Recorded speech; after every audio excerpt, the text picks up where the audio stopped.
Kwa majina naitwa Kamishna Msaidizi wa Jeshi la Polisi na Msemba Mwakatobe, ni kamanda wa kikosi cha Mbwa na Farasi Tanzania.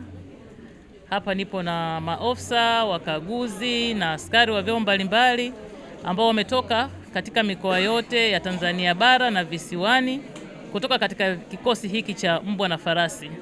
Tumefika leo kwenye kituo hiki cha Mtoni maalumu kwa ajili ya kuwatembelea watoto ambao wana mahitaji maalumu. Hawa wana ulemavu wa akili. Kwa hiyo tumeona tuje tuwaone, tuwaungane nao kuona kwamba jeshi la polisi liko pamoja nao. Maana wakati mwingine wanaweza kufikiri jeshi la polisi mbona hawajawahi kutuona hapa. Kwa hiyo tukaona ni vizuri tuje tuungane nao, tuonyeshe kwamba sisi ni sehemu pia ya jamii. Kwa sababu pamoja na kuwa polisi lakini pia na sisi tuna watoto, na sisi pia tuna watu tunaishi nao kwenye jamii yetu. Kwa hiyo na hawa ni sehemu ya watu ambao tunaishi nao, lakini pia jeshi la polisi ni sehemu ya kuhudumia pia watoto. Kwa hiyo tumeona kwamba tuje tuwaone, tuungane nao, tuwaletee zawadi kidogo ili tufurahi nao tunapofungua mwaka huu wa 2026, basi iwe ni sehemu pia ya kufurahi pamoja nao. Tumewaletea vitu mbalimbali, mchele, sukari, juisi, mafuta na vitu vingine ili kwa pamoja tuweze kushirikiana. Lakini pia kuna watoto ambao hawana sare. Kwa hiyo tumeleta fedha kidogo ili pia iweze kusaidia kwa ajili ya kuwashonea sare za shule. Lakini tunawashukuru pia hawa walezi wanaohudumia hiki kituo, kwa sababu kiukweli wanajitoa kwa moyo wa pekee kabisa. Na sisi tunachokisema ni kwamba tunaendelea kuwaombea heri na baraka, waendelee kutoa huduma hii kwa jamii kubwa. Tumesikia kwamba kuna changamoto ya nafasi za makazi.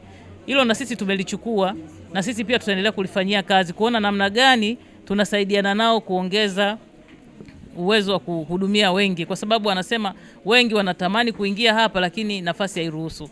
Kwa hiyo labda tuitake tu jamii, kila mmoja kwa sehemu alionayo na kwa moyo wa upendo tu kufika kwenye hiki kituo na kuona nini anaweza kufanya. Najua wako wengi wenye uwezo wa kufanya mambo makubwa kuliko hata haya ambayo sisi tumefanya.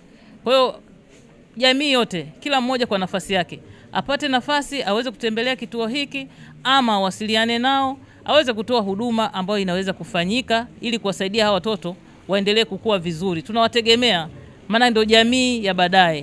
Kwa hiyo watakapolelewa vizuri, wakajua kusoma na kuandika, wakapata huduma zao za msingi, manake huku mbele watakuja nao kuwa wazazi wazuri, lakini pia watakuja kuwa jamii nzuri. Na sisi tunapenda watoto ambao wanapata elimu nzuri ili mwisho wa siku wasije wakaingia kwenye makundi ya uhalifu.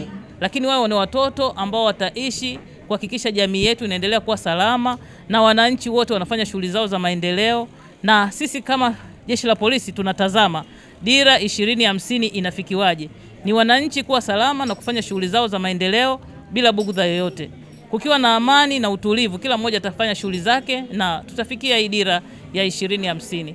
Kwa hiyo tuwashukuru sana wenye kituo hiki na tuwaombee kuendelea kutoa huduma bora na hawa watoto waendelee kukua vizuri na Mungu atawabariki. Amin. Mwambie wazazi ambao wanawafungia watoto kama hawa ndani na jamii na kwenye mambo ya usafiri kama kwenye mabasi. Kwa ufupi sana, ongea na wazazi, ongea na jamii wanapoona watoto hawa mtaani.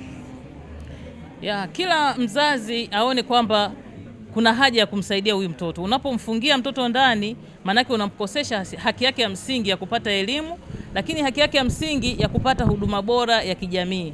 Kwa hiyo ni vizuri wakawaleta kwenye maeneo kama haya ili sasa waweze kupata elimu sahihi, kwa sababu hawa ni wataalamu ambao wanajua namna ya kuishi na hawa watoto, lakini pia kuwafundisha kile ambacho kinatakiwa. Kwa hiyo ina maana ukiwaleta hapa wewe utakuwa umepunguza mzigo mkubwa, lakini ujue pia hapa serikali ina mchango wake. Kwa hiyo wakati mwingine wengine wanafikiri labda ni gharama kubwa mtoto kuja kutunzwa hapa, lakini serikali inatoa fedha kwa ajili ya kuhakikisha hao watoto wanatunzwa. Kwa hiyo ni vizuri kuwaleta ili waweze kupata hiyo huduma. Sisi tunachotakiwa kuhakikisha ni kwamba haya makazi yaongezeke, yaweze kuaccommodate watoto wengi zaidi. Sio tu wa Dar es Salaam, yamkini hata wa mikoa mingine huko. Najua kuna mikoa mingi tu ambayo ina watoto wenye ulemavu wa aina hii, wawalete waweze kupata hii huduma. Lakini pia wanapokuwa kwenye vyombo vya usafiri au kwenye huduma mbalimbali za kijamii, basi tuwape pia kipaumbele kuhakikisha kwamba wanapata zile huduma kwa wakati.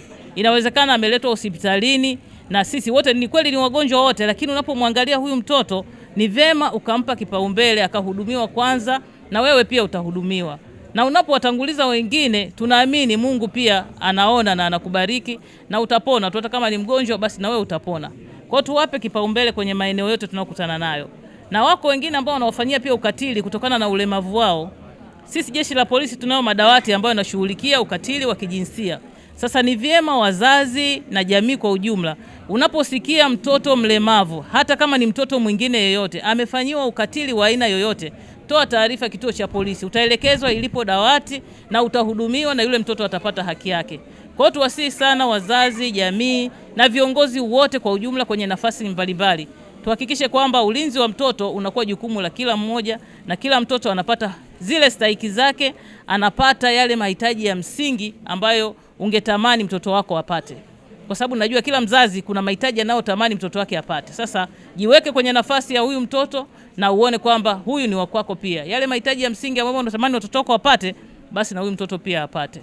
Kwa kufanya hivyo, naamini jamii yetu itaendelea kuwa salama, lakini na nchi yetu pia itaendelea kuwa salama. Asante sana.